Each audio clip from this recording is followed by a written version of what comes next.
Hello everyone, welcome to mini blog. তো আমরা এখন আছি বাজারে। আমি আমার বোনের মেয়ে এসলাম মেয়ের জন্য এক জোড়া জুতো কিনতে, সবসময় বাড়িতে পরার জন্য। বাজারে আসার পর অনেক খোঁজাখুঁজি করার পর এক জোড়া জুতো পেয়েছি ওর পায়ের, কিন্তু তবুও একটু বড় হচ্ছে।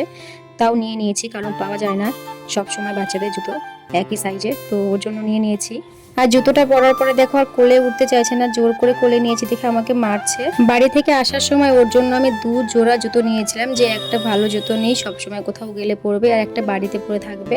তো ওই 2 জোড়া জুতোর মধ্যে আমি এক জোড়া চপ্পল তো ওকে পরিয়ে নিয়ে এসেছিলাম ট্রেনের মধ্যে। ও কি করেছে, আমি যখন অন্যদিকে কোথাও দেখছিলাম, ও টুক করে এক পা থেকে জুতো খুলে ট্রেনের জানালা দিয়ে ফেলে দিয়েছে।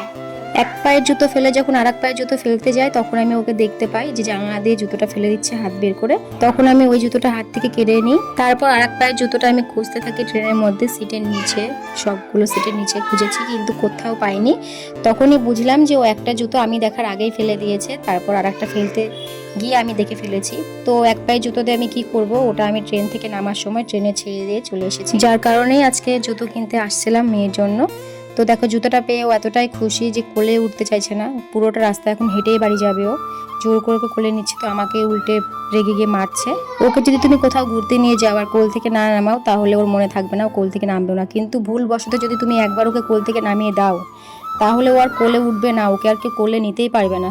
তো খুব জোর জবস্তি করে ওকে আমি বাড়ি পর্যন্ত নিয়ে আসলাম। এখন আমরা গেটের সামনে দাঁড়িয়ে আছি, গেট খুলতে ফোন করেছি মাকে যে গেটটা খুলে দিয়ে যাও, আমরা চলে এসেছি। তো এখন গেটটা খুলে দিলে আমরা ভিতরে ঢুকবো, ঢুকে বাড়ি থেকে একটু খাওয়া দাওয়া করে শুয়ে পড়বো। তো এই যে চলে এসেছি রুমের মধ্যে, মা গিয়ে গেট খুলে দিল, আমরা ভিতরে আসলাম।